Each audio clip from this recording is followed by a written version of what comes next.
आप यकीन कर सकते हैं कि इनकम टैक्स डिपार्टमेंट ने 1200 शादी की गाड़ियों का इस्तेमाल करते हुए 399 करोड़ की टैक्स चोरी का पर्दाफाश किया।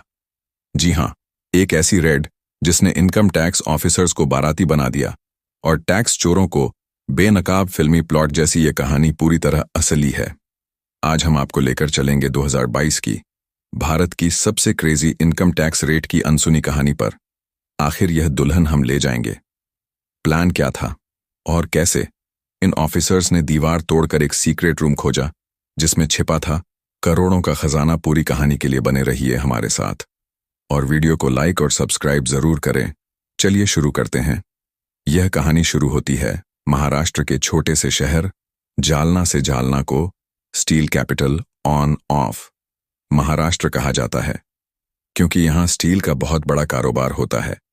जालना की दो बड़ी स्टील कंपनियां एसआरजे पीटी स्टील्स और कालिका स्टील्स टैक्स चोरी के आरोपों के घेरे में थीं। जालना मुंबई से 400 किमी दूर है। छोटे से शहर में इतने बड़े ऑपरेशन को अंजाम देना आसान नहीं था, लेकिन इनकम टैक्स डिपार्टमेंट और जीएसटी काउंसिल ने ठान लिया था कि वे इन्हें रंगे हाथों पकड़ेंगे। और यहीं से इस कहानी में असली ड्रामा शुरू होता है।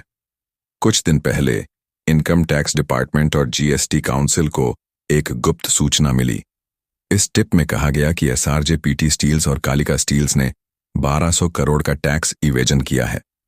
टैक्स इवेजन का मतलब है सरकार को चकमा देकर टैक्स चोरी करना। जैसे ही यह सूचना मिली, इनकम टैक्स डिपार्टमेंट हरकत में आया। नासिक ब्रांच को रेड की योजना बनाने का निर्देश दिया गया। लेकिन यह कोई साधारण रेड नहीं थी। 1200 करोड़ की चोरी का मामला था और इसे अंजाम देने के लिए 260 इनकम टैक्स ऑफिसर्स को चुना गया। लेकिन समस्या यह थी, इतने बड़े ऑपरेशन को एक छोटे से में कैसे किया जाए ताकि किसी को भनक भी ना लगे।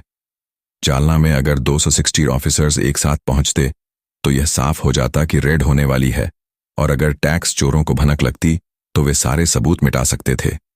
यहीं से आया एक ऐसा प्लान जिसने इस ऑपरेशन को इतिहास में दर्ज कर दिया।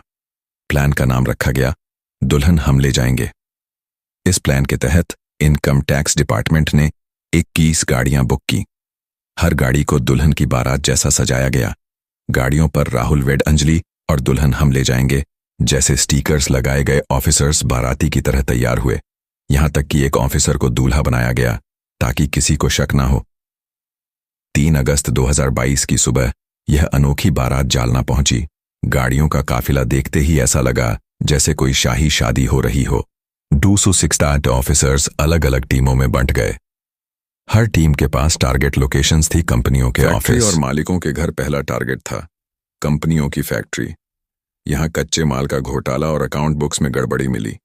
दूसरा टारगेट था मालिकों के घर, लेकिन वहां कुछ खास नहीं मिला। ऑफिसर्स निराश हो रहे थे, लेकिन तभी एक क्लू ने केस में नई जान डाल दी। एसआरजे पीटी स्टील्स के ऑफिस से मिले दस्तावेजों में बार बार एक फार्म हाउस का नाम आ रहा था। यह फार्म हाउस किसी और का नहीं बल्कि प्राइवेट फाइनेंसर प्रदीप बोरा का था। प्रदीप बोरा इन कंपनियों के काले कारनामों में साथ देता था। ऑफिसर्स ने तुरंत फार्म हाउस पर छापा मारा। शुरुआत में कुछ खास नहीं मिला, लेकिन तभी एक दीवार पर ध्यान गया। जब दीवार तोड़ी गई तो उसके पीछे एक सीक्रेट रूम का गेट मिला। रूम के अंदर गद्दों में छुपे 500 और 2000 के नोटों की गड्डियां पाई गईं। अलमारियों में सोने के बिस्किट्स, गोल्ड कॉइन्स और डायमंड्स चमक रहे थे। यह नजारा देख ऑफिसर्स भी हैरान रह गए। इतना कैश देखकर इनकम टैक्स डिपार्टमेंट ने तुरंत गिनती शुरू की, क्योंकि हाथ से गिनना संभव नहीं था। सारा पैसा पास के एसबीआई बैंक में ले जाया गया। सुबह 11 बजे से नोटों की गिनती शुरू हुई, जो रात 1 बजे तक चलती रही। कुल मिलाकर 28 करोड़ कैश, 32 किलो सोना, 14 करोड़ के डायमंड्स और 300 करोड़ की अघोषित संपत्ति का खुलासा हुआ। यह ऑपरेशन भारत के इतिहास की सबसे बड़ी और अनोखी इनकम टैक्स रेट बन गई। यह रेट सिर्फ एक ऑपरेशन नहीं थी, यह दिखाता है कि इनकम टैक्स डिपार्टमेंट कितनी बारीकी और चतुराई से काम कर सकता है। 120 गाड़ियों में बारात की आड़ में इतने बड़े घोटाले का पर्दाफाश किया गया। यह सिर्फ एक रेड नहीं थी, यह था एक संदेश टैक्स चोरी करने वाले, कितने भी शातिर क्यों ना हो, कानून के हाथ लंबे हैं। अगर आपको ऐसी और अनोखी और चौंकाने वाली कहानियां देखनी है तो हमारे चैनल को सब्सक्राइब करें, वीडियो को लाइक और शेयर करना ना भूलें। अगली बार फिर मिलेंगे एक और दिलचस्प कहानी के साथ।